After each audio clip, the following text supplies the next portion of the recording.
Well, thank you very much. It's really a huge honor and a pleasure. And I cannot begin to express the excitement I feel for the fact that this project is coming to the stage and that we will be sharing with you and the world this new tool that we have prepared. So let me start by sharing my screen. The tool is called Metroverse. It's a metropolitan universe. It has over 1,000 cities in 79 countries. And I'm going to tell you a little bit about us who made the tool, and then I'll have Frank and Annie explain how the theory behind the tool and how the tool works. So let me say that the Growth Lab is this group of 40 plus people from all over the world. This is where we come from. And we have three major lines of work. One line of work is that we do academic research and we create frameworks, call them theories, with which we think the world through. And that's the group that Frank Neffke directs. And in that group, we come up with ideas on what development is about. You may have heard of our theory of Scrabble theory of development that says essentially that production is like a game of Scrabble, where products are like words. They are made by putting letters together, and countries, states, cities, places in general are collections of these letters. So they have different places have different letters, and different products require different letters. Different words require different letters. So a place is going to be able to make the products for which it has the right letters. That is, these letters, these productive capabilities you have to have them in place in order for a place to be able to do something. Places that have more letters are able to do more things, and things that require more capabilities, longer words, things that are harder to make, more complex. So essentially, the process of development is this process of accumulating letters, accumulating these productive capabilities, and expressing them in more products and in more complex products. That's how we view the growth process. That means that if you are a place that can do bears, B-E-A-R, it's relatively easy for you to move from bear to zebra because you only lack one extra letter, a Z. So if you can do bear with a Z, you can also do zebra. But if you can do bear and you want to do lion, that's sort of like very far away. The four letters you have are useless to make lion, and the four letters that you would need, maybe you don't have them. So that's kind of like more difficult, farther away. And this idea that development tends to happen somewhat parsimoniously is captured in this idea of the product space that we have developed, that is sort of like a map of the technological relatedness of different products. Products in this space are going to be together, highly connected, if they use mostly the same letters, like bear and zebra, and they're going to be very far apart if two products are like bear and lion. So that's the product space. I mention it because this way of thinking of letters and spaces is going to also permeate the metaverse that we're going to see. We also have a large group that does applied projects. Does applied research in different parts of the world. You see it in this map. At present, we are involved in Honduras, in Colombia, in Namibia, in South Africa, in Ethiopia, in Jordan, in Saudi Arabia, in Albania, in Kazakhstan. We've recently finished projects in Western Australia and Peru, and so on. And we've been over the years in many places. This group is directed by Miguel Angel Santos and Douglas Barrios, from which you're going to hear later on. In this work, we've also worked not only with governments at the national level, we've worked with states, and we've also worked with cities. And actually, the work on cities was very influential in us deciding that the world needed a cities atlas. Then we also have a group that does these digital tools like the Atlas of Economic Complexity that we're extremely proud of, because the Atlas has been visited by more than 1.3 million individual users since its inception, and it's up in version, I don't know, N.0, so it has all bells and whistles and so on. We've also done what we call subnational atlases. We've done atlases for Colombia, for Mexico, for Peru, but these are atlases where you can only look within a country. You cannot look, say, a city and compare it internationally. And we've also done tools that we developed to help governments target investments or figure out where they can move in this process of development. So you see there an Albania industry targeting dashboard that we've created for the Albanian government, for the Jordanian government, and we're building it for other governments around the world. To build a Metroverse, it takes the whole lab. It takes all groups working together. It uses our academic research that we publish in academic journals and so on, and in the group that Frank directs. It gets all the insights from our applied research work, and you're going to hear later on from Douglas Barrios, who has led many of these subnational research efforts. Then we have to decide, what is the data that could potentially be used to achieve what we want to achieve, and then we have to validate that data, and that is a very, very complex process to figure out if our theories actually work in this data set, to clean the data sets, to understand the data sets. And then we have to figure out how we're going to show the things we want to show, the design of the things. And then we have to prototype them. We have to figure out how they're going to look on screen and how the backend has to work. So you see, it uses all of the Growth Lab. The team that did the Metroverse is this group you have here. Frank Neffke as the research director. He's an economic geographer. He's thought very significantly as to why things take place in space and how activities in space interact. Yang Li was responsible for figuring out that the data set we have is good and how good it is, and to test all our theories on that data set. Douglas Barrios and Jose Ramon Morales are from, Douglas is a manager of applied research. He did our subnational projects in Mexico, in the city of Buenos Aires, in the city of Hermosillo, in Western Australia. And Jose Ramon Morales is now a last year PhD student at the Kennedy School, and a former research fellow and a current research fellow who's also done work on subnational atlases. Annie White is the super amazing, super capable product manager, and she runs this incredible team.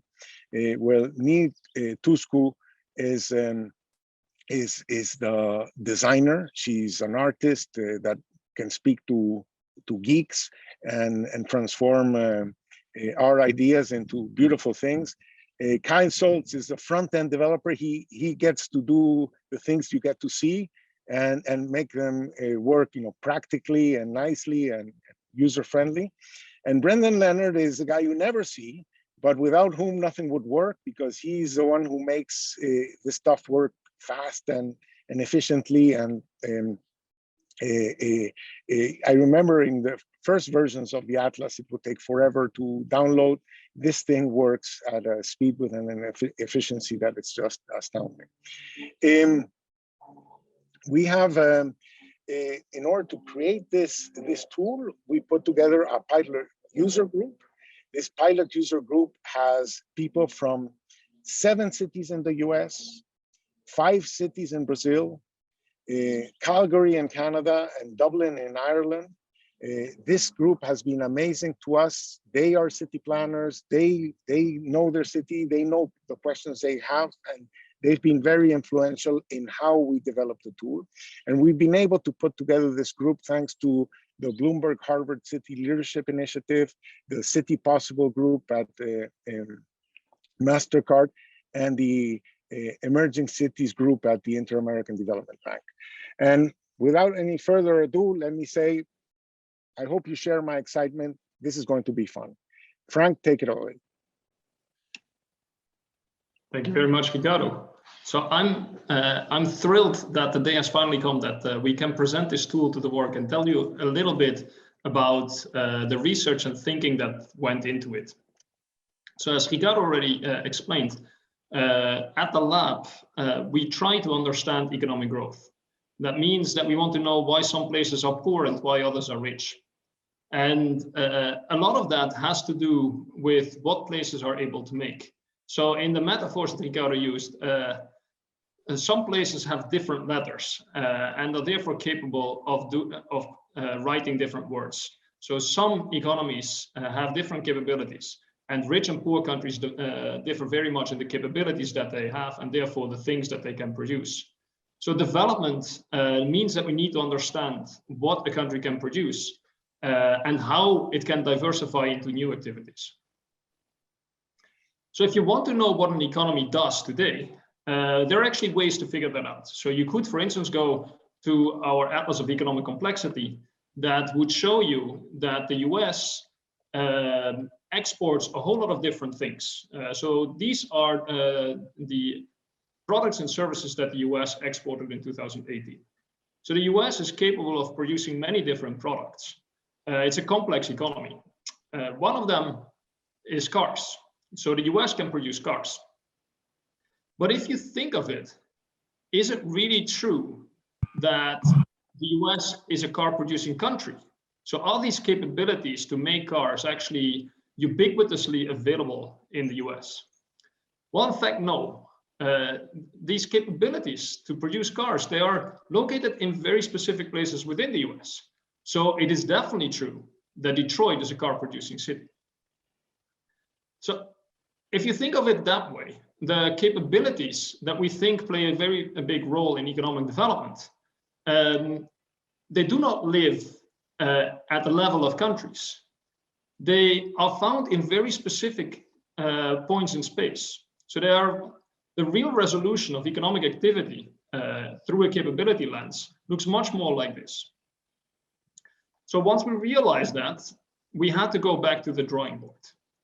And that's actually where also Yang Li came in to help us out. He's a super smart postdoc who has been doing a lot of the work in on the end of the data analysis, data cleaning, data aggregation.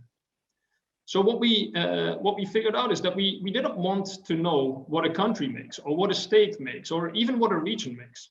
What we really wanted to know is what does the economy of each point in space look like? And to do so, we went and looked for data that could help us there. And we stumbled on the Dun & Bradstreet data. So Dun & Bradstreet is a company that collects data from many firms across the world, and it keeps a registry of all of the branch plans, the economic establishments that belong to these firms. So this data set consists of over 170 million establishments. And for each establishment, we know exactly where it's located. So we know the coordinates where it's located. And we also know what it does. We know in which activities, which economic activities it's active, which industries it is active. And this is all classified in a way that we can compare economic establishments across the globe. So if you use this perspective and you start looking at Detroit through the lens of these data, the economy of Detroit looks like this. So in each point in this map, we do not just know how many people are working there. We actually know what they're doing there, in which industries they're working. And once you have the data in this format, you can do many things. So you can look at, for instance, what different counties do. You can look at something more of a functional area that you might define like this. Or as we do right now in Metroverse, you can look at what the urban core of Detroit does. So, and as you can see, we do not believe that economic interactions necessarily stop at international borders.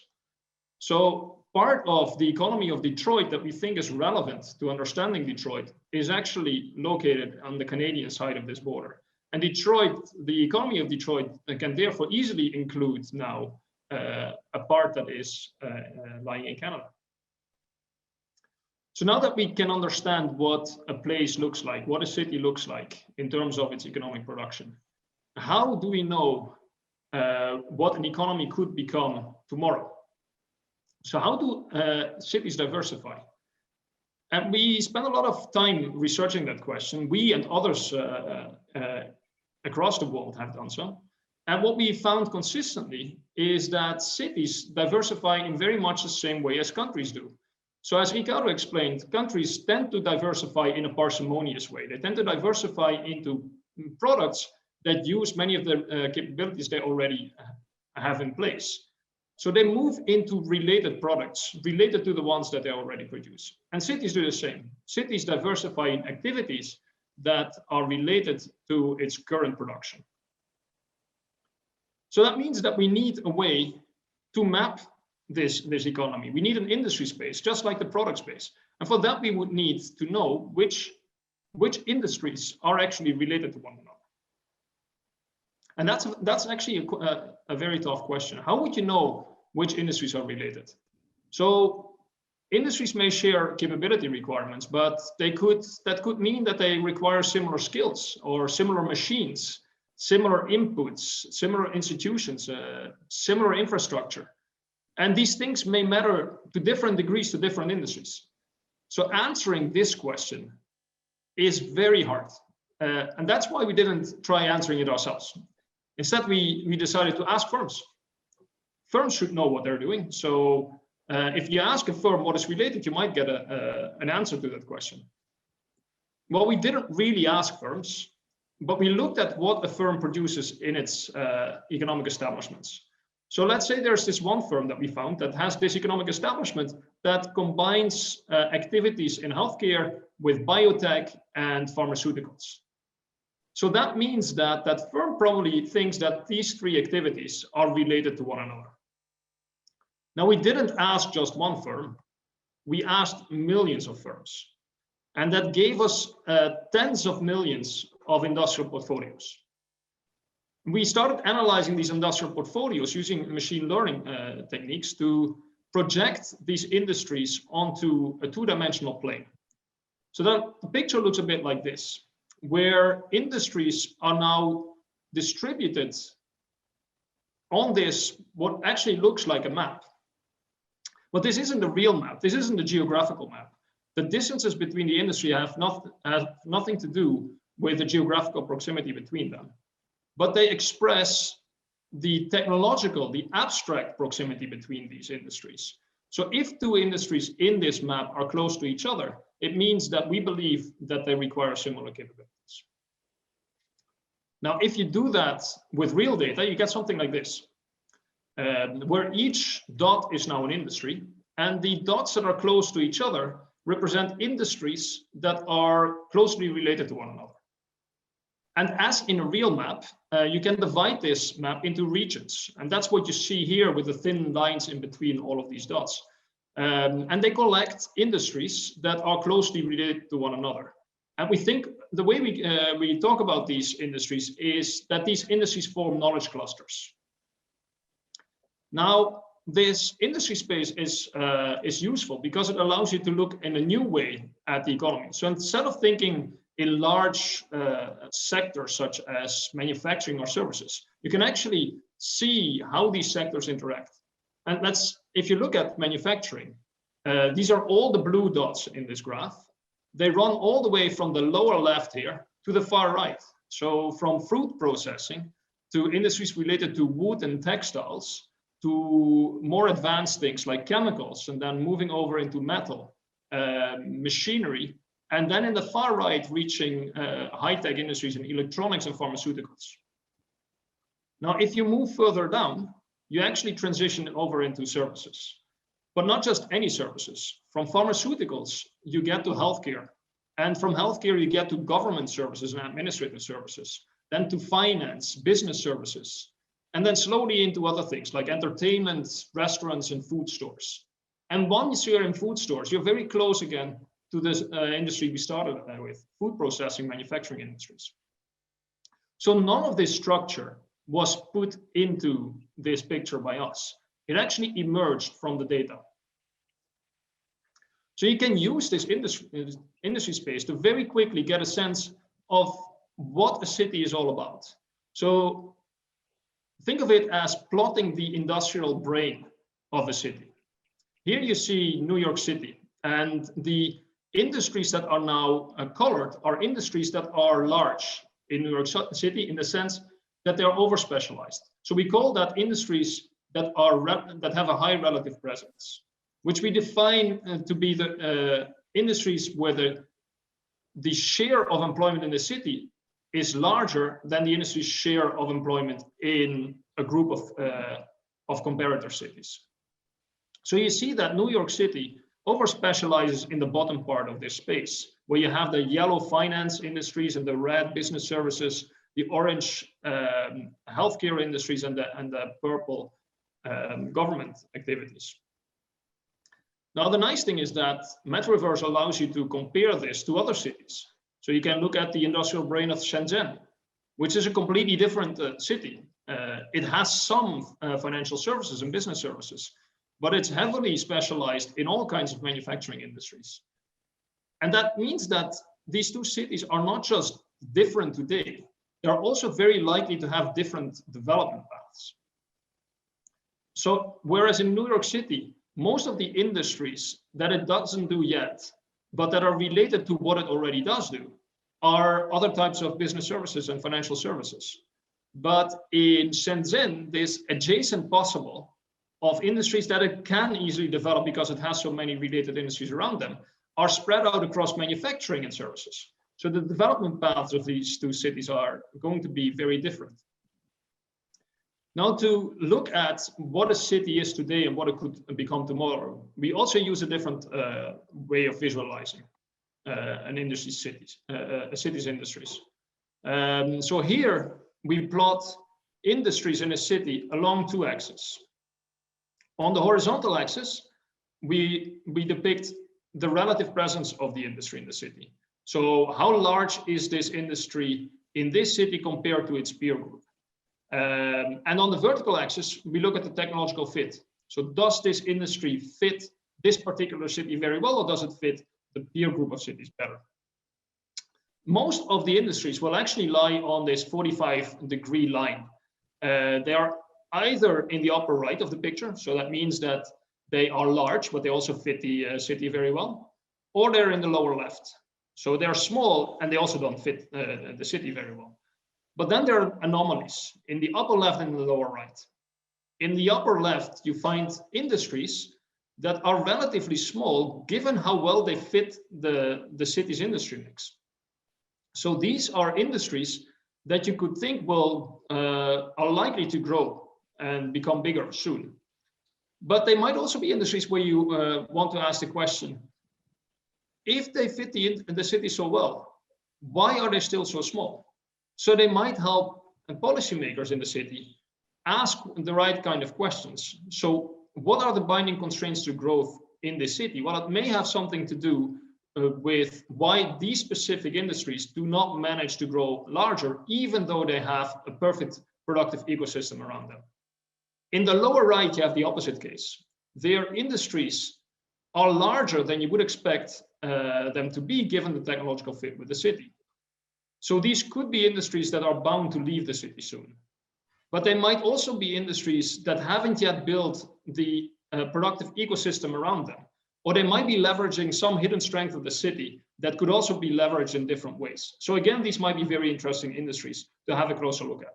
So we're not going to tell you which of these things it is, but the tool helps you understand the industrial composition of a city and what kind of technologies it is good at and what it could become good at in the future. Now, we have used this kind of analysis across our policy projects with a lot of results. And we want this tool, this type of analysis, to actually be used by as many people as possible. So we want to give others the power to perform these kind of analyses that we just showed you. And to do so, we reach out to Annie's team. So I think this is a good time to hand off to Annie. Great, thank you, Frank. Hello to everyone joining us today. I get the really exciting job of showing you Metroverse today. So I'm going to share my screen here so that you can all see it. There we go. Okay, so to get started, one of the first things I want to let you know is that today we're showing you a Metroverse prototype. So all that means is that while the tool is live, it's ready to go, it still contains some experimental elements under development. We build our tools in really small increments. And so we think that this version of Metroverse is just incremental enough to be really useful for all of you, and also to elicit good feedback so that we can continue to improve it. So we're going to start on the Metroverse landing page, which is what you're seeing here. And here you can choose one of roughly 1,000 cities in the tool today. And in Frank's presentation, he told us all that, that the United States is not a car producing country. It's Detroit, that's a car producing city. So we're going to actually use Metroverse to dig into that description a little bit further. So I'm going to go ahead here and choose Detroit as our city. And just a side note before we get in, you can see that what Metroverse does is it draws this border of a city for you. So you can kind of see what you're getting into. Some people see these borders and they go, that's not really how I thought my city would look.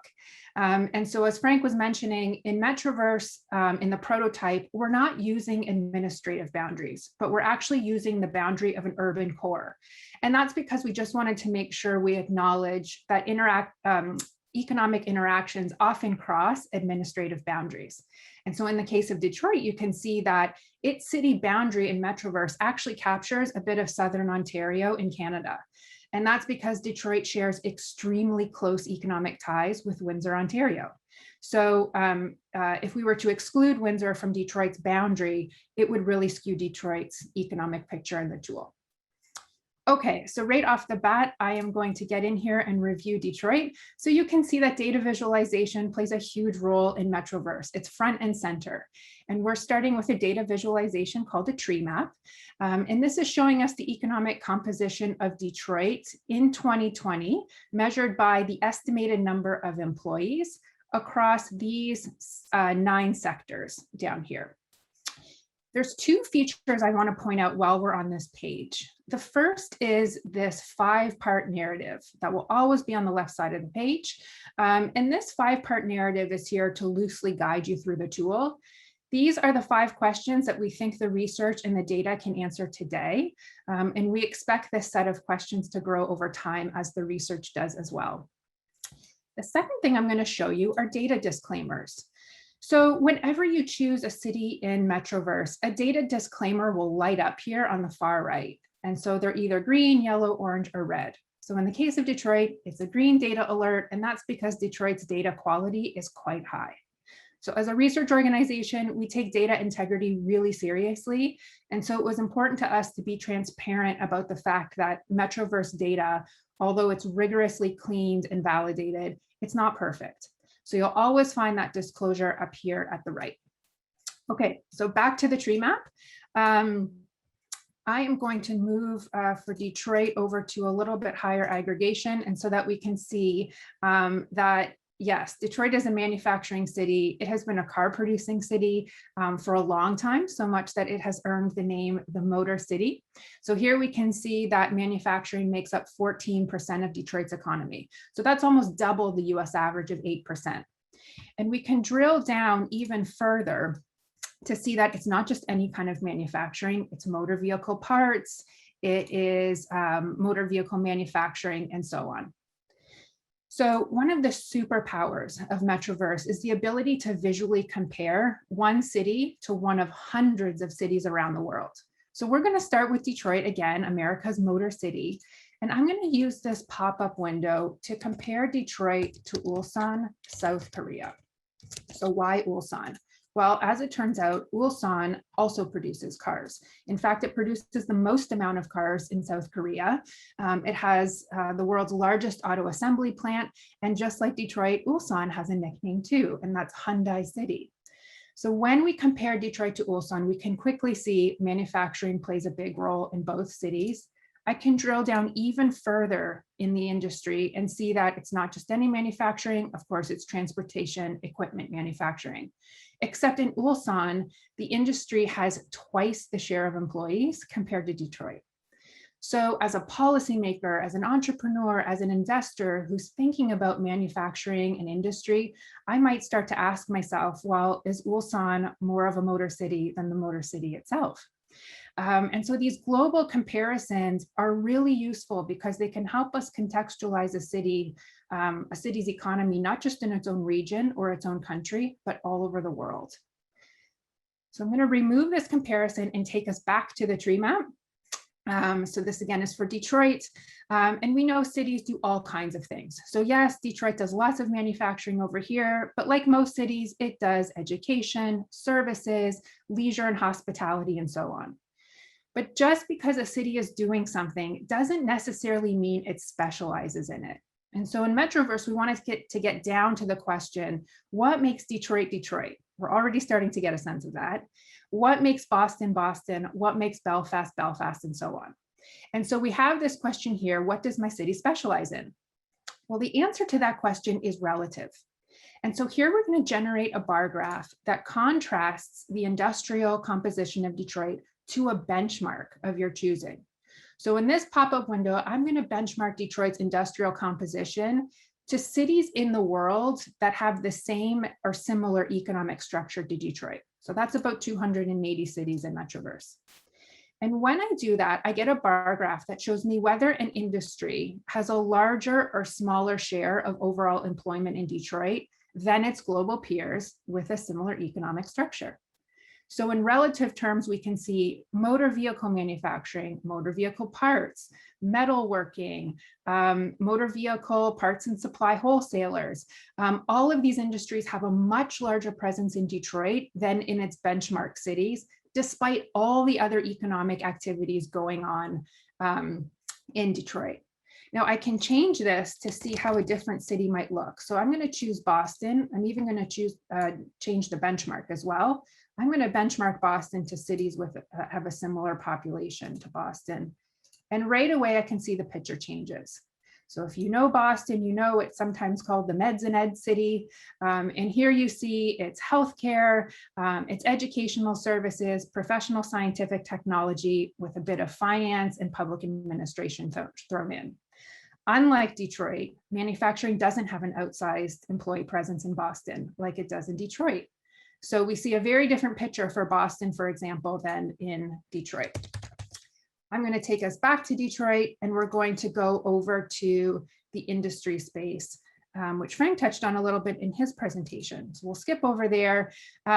So here we have the industry space, and this is a super unique data visualization that starts by bringing together these ideas that a city has a unique economic composition versus its specialization, and also paths to greater diversification. Starts to give us an idea of how a city can add more letters. To see how this works, I'm going to quickly orient you here. So the industry space is super interactive. So if you hover here, you can see that there are circles with tooltips that come up. The industry space takes on this shape of like a brain, sort of. It's not a geographical map. So no matter what city you choose, no matter what city you're looking at, the industry space is exactly the same size every time. The circles that you see here are individual industries. If a circle is colored in, and it's colored according to the 9 sectors down here, it means that's an industry with a larger presence in Detroit versus the benchmark. The bigger the circle, the bigger the presence. And then again, you'll notice that the industries are not grouped by sectors. Frank mentioned that we're grouping the industries by knowledge clusters. So you see blue manufacturing over here in food, and you see blue manufacturing all the way over here in manufacturing. In the industry space, it's not just where the industry is located, it also matters how close the industries are to each other. And this is because as a city, I'm more likely to diversify into industries that are nearby to what I'm already doing, or industries that share the same letters. Okay, so where is Detroit in the industry space? Well, it's no surprise that there's a lot of activity happening here in the knowledge cluster of manufacturing. There's a little bit happening down here in services and finance, and also in healthcare. Our knowledge clusters have 2 levels of aggregation. So we're looking at the highest level, which is 7 knowledge clusters, and you can actually drill down to a lower aggregation. One cool way to see where the activity is kind of happening in the brain is to put on the overlay. And so this is kind of like a heat map of the industry space. And right away, you can see where we can zone into. So these darker clusters here, motors and auto parts, land vehicles, automotive sales and services, what's down here in finance, accounting, HR services. These are all clusters where Detroit's knowledge base is really centering. And so the industry space gives us this really nice bird's eye view of the technological similarities between industries and where a city's technological capabilities are clustering. So from the industry space, I'm going to go back up to similar cities. So this is the most popular section of the tool. Oftentimes, it's also the most experimental because here we're assessing similarity a little bit unconventionally. So we're not doing similarity by population. We're not doing it by how close cities are to each other. In Metroverse, we say that cities are similar if they are competitive in the same industries. So for Detroit, you can see that its most similar cities are rather geographically dispersed all over the map. So red dots are the most similar cities. And for Detroit, those similar cities are in the United States, but also Europe, the Middle East, and Australia. So this information can be really helpful for policymakers because they can find peer cities with similar development opportunities or challenges, but outside of their own region. I can also use this visualization to find my aspirational cities. So what do I mean by that?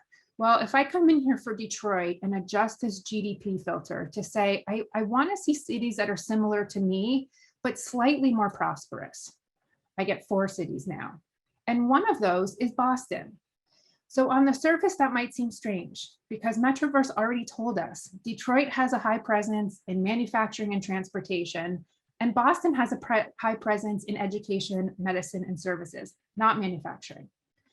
So to understand why Boston might show up here as not only similar to Detroit, but even aspirational, we're going to move to what we call our SWOT graph, or to understand the growth opportunities in a city.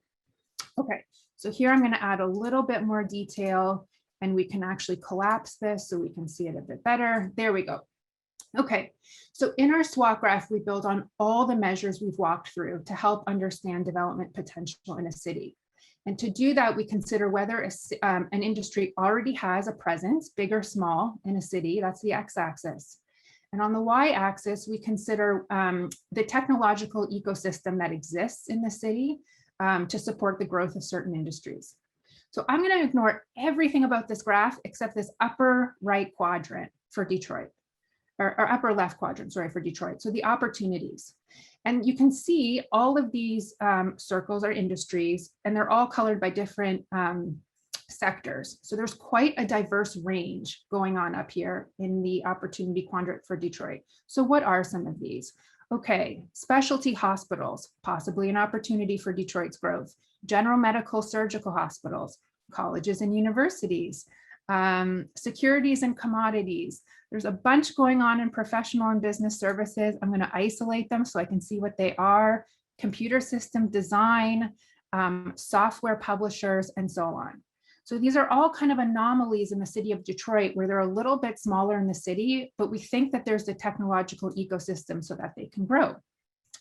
But if you'll notice, many of these opportunities are in meds and eds and finance and industries. Everything that we said makes Boston, Boston.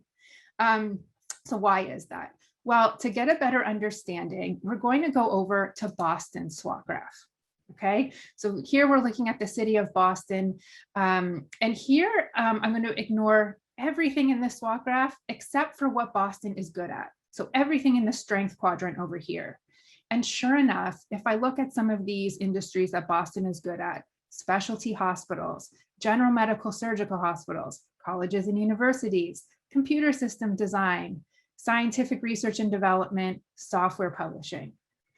So many of the industries that we saw were opportunities or are opportunities for the city of Detroit are industries that Boston is already great at. And hence why Detroit might look to Boston for lessons or for inspiration, so to speak. You might be asking yourself, well, if Detroit is so good at manufacturing, shouldn't some of its opportunities actually be in manufacturing? And the answer is yes. One of the best ways to see it is through knowledge clusters. So I'm going to switch my aggregation method away from industry groups to plot knowledge clusters. So remember, knowledge clusters are groupings of industries that share the same capabilities.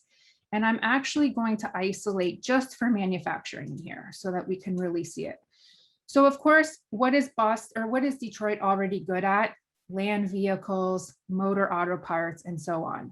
But you can see that there's some manufacturing opportunities here. It's electric appliances, it's aeronautics, it's medical supplies. So there are manufacturing opportunities available in the city of Detroit, but they aren't in automotive or vehicle related industries. So we started this tour of Metroverse by establishing, indeed, Detroit is the motor city. But we quickly saw that it isn't the motor city, the only motor city in the world, and it might not even be a motor city for much longer. Detroit's development path might lead it to a place that looks more like Boston does today, or even better, something completely new. And we actually think that's a really good thing. You don't have to take our word for it. Apple is also a company that probably thinks Detroit's opportunities look pretty good too. It's opening its Apple Developer Academy in Detroit very soon, actually, to teach young Black entrepreneurs new software development skills. Amazon is opening a tech hub in downtown Detroit also very soon. And already Volkswagen is conducting its artificial intelligence research and development in Detroit. So this was an extremely quick tour of how we can start to contextualize and understand one city in its place in the world and what it can become.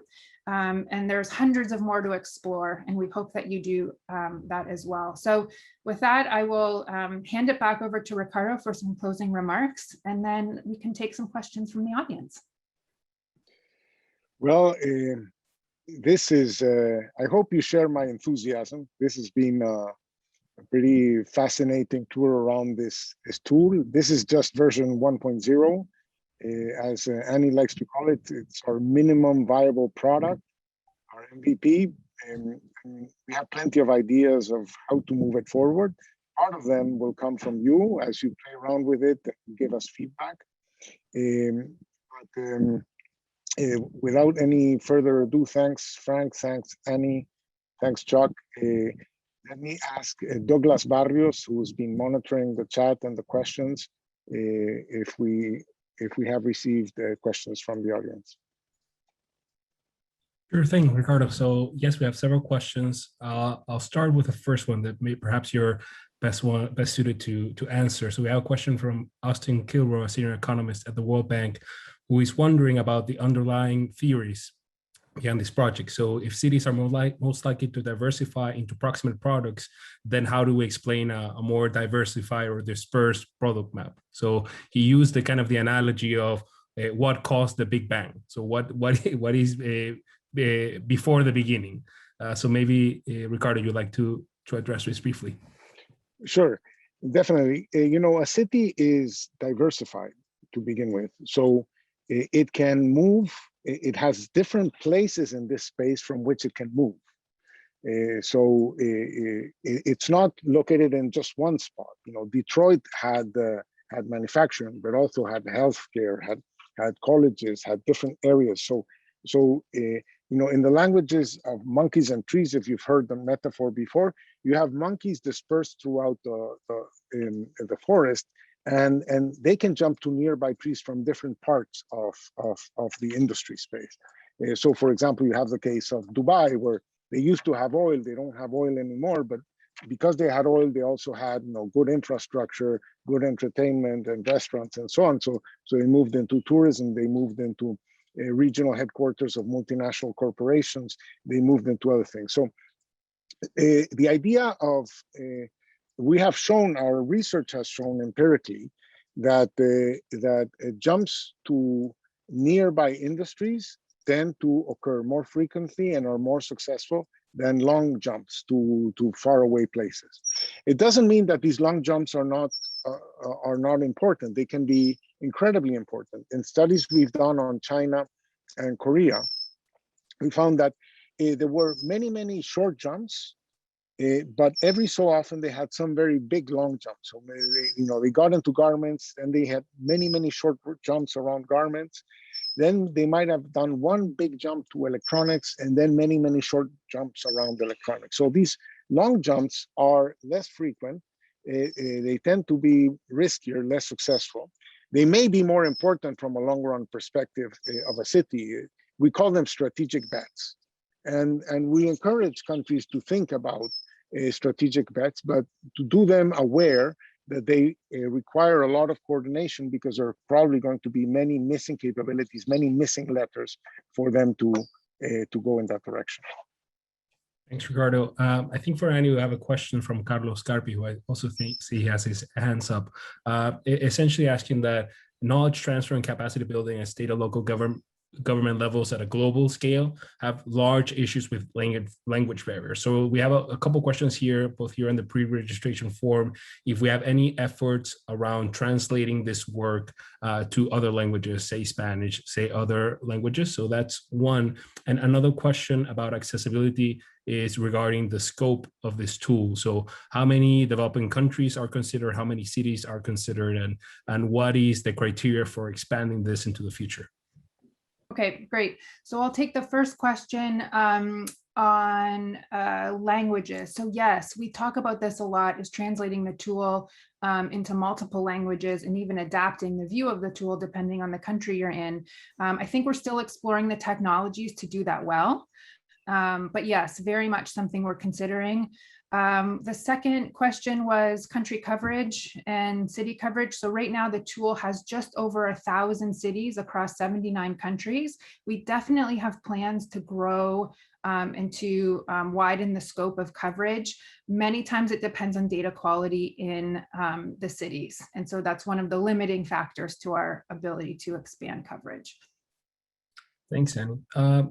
Frank, we also had a couple of questions on what is the additional value that we think we gain from using this definition of the city? I mean, how did we arrive at thinking that this was the best definition of city we should use for now, and think of flexibility for the future? Similarly, also a question regarding why did we want to think about knowledge clusters that were different or complementary to industry groupings when thinking how to visualize the knowledge base of a given place? Well, those are excellent questions, and have kept us busy for quite a while. So regarding the spatial definition of a city, there are many ways to answer that question, and we are planning to provide more options to users in later versions of the tool. So we think that it may depend on who you are, how you want to define the city. So for some users, the county level is actually the right level. For others, it might be the metropolitan area or something like that. And we think we can do that in later versions. The reason why we chose this urban core definition that we are using right now is because economic interactions, they take place on a relatively short distance. So the most important economic interactions that have to do with the labor force and knowledge exchange and so on, they tend to be rather localized. But they definitely don't care where the county borders are. They, in some places, they don't care where the country borders are. In Europe, the European Union has many projects to spur development across country borders.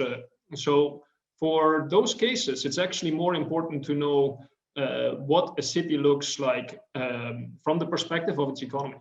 So which are your diversification opportunities that may depend not just on the capabilities on your side of the border, but there may be very important capabilities that you can easily tap into on the other side of the border that you're just not aware of if you use city definitions that would follow these administrative boundaries. But again, this is one thing we hope to expand very soon to give you more power to choose what a city looks like. Regarding the knowledge clusters, That's a great question. So we looked at how industries relate to another in many different ways. So here we take a firm perspective and ask, so which industries are connected because firms think they're connected. We also looked in different projects at which industries are connected because workers think they're connected.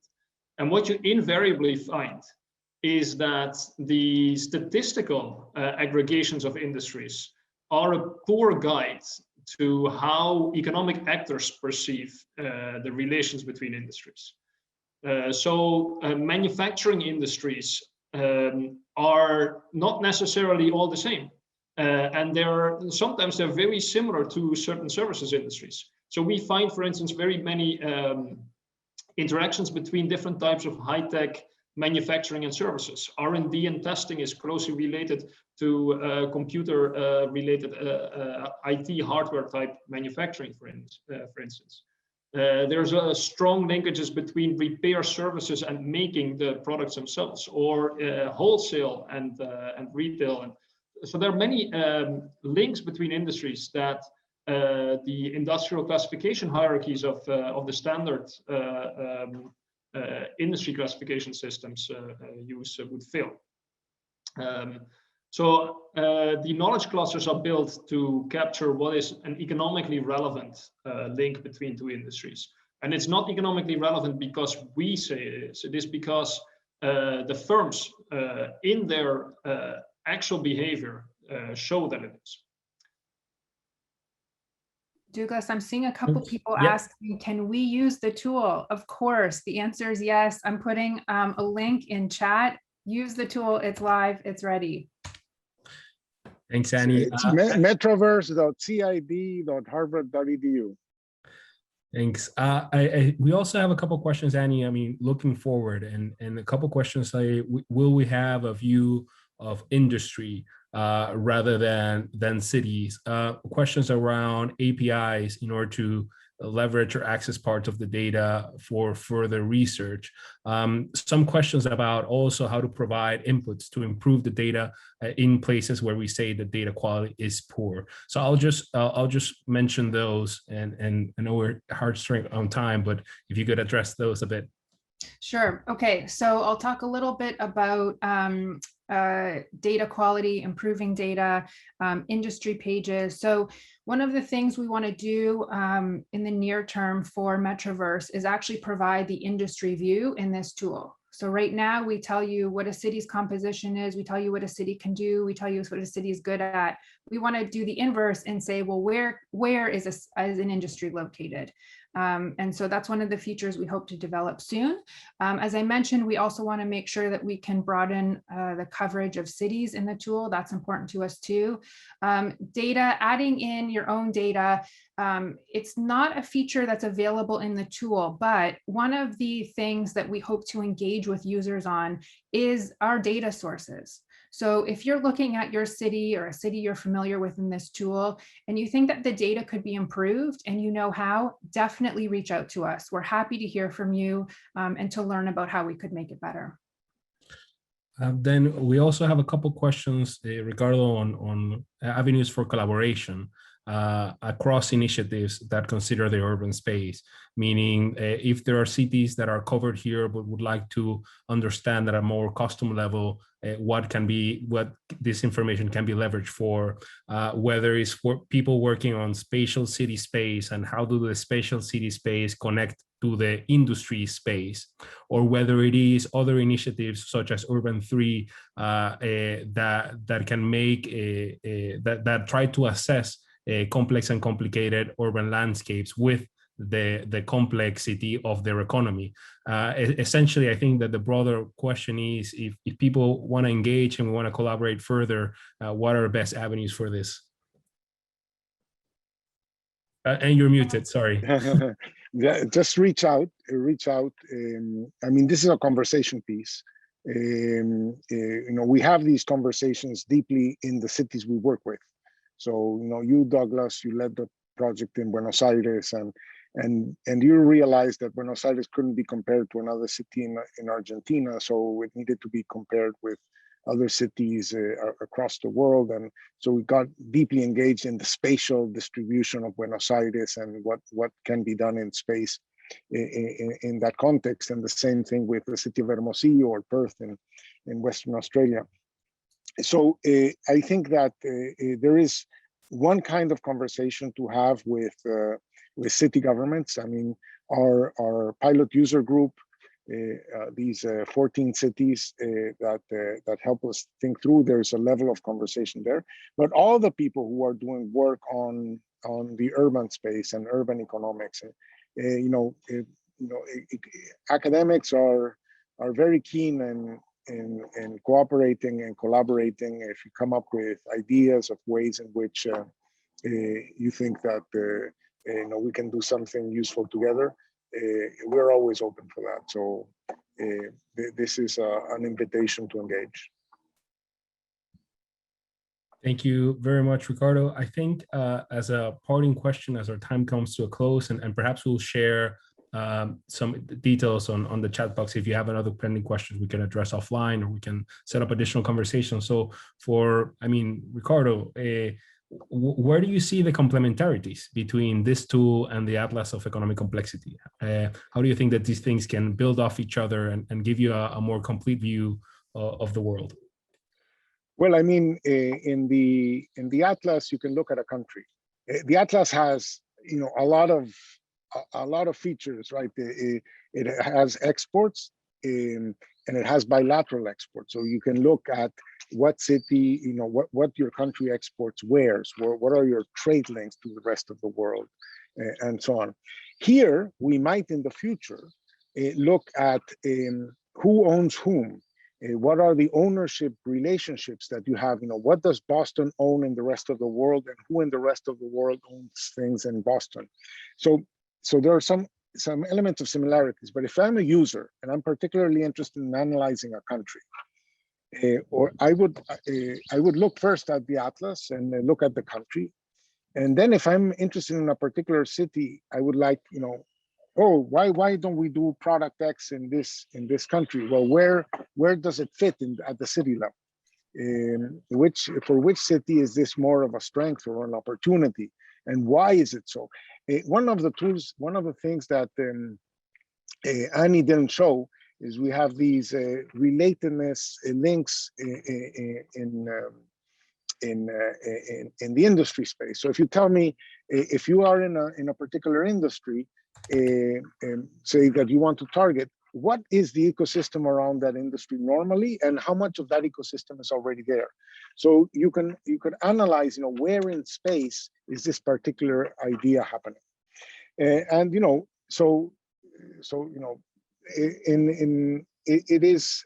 I think that they talk to each other, they talk conceptually to each other, but they can help you understand where in the country some idea, some initiative might fit better. Okay, I think we have gone over a lot of time for today. However, I think we'll share contact information if you'd like to continue further. Just want to thank everybody for your time, and congrats to Annie, Frank, and the rest of the team for this very thought-provoking tool, and hopefully coverage will continue to improve. Time series will eventually be added, and we'll have other industry perspective, but here's a lot to get us started. So thank you everybody for coming, and thank you guys for presenting.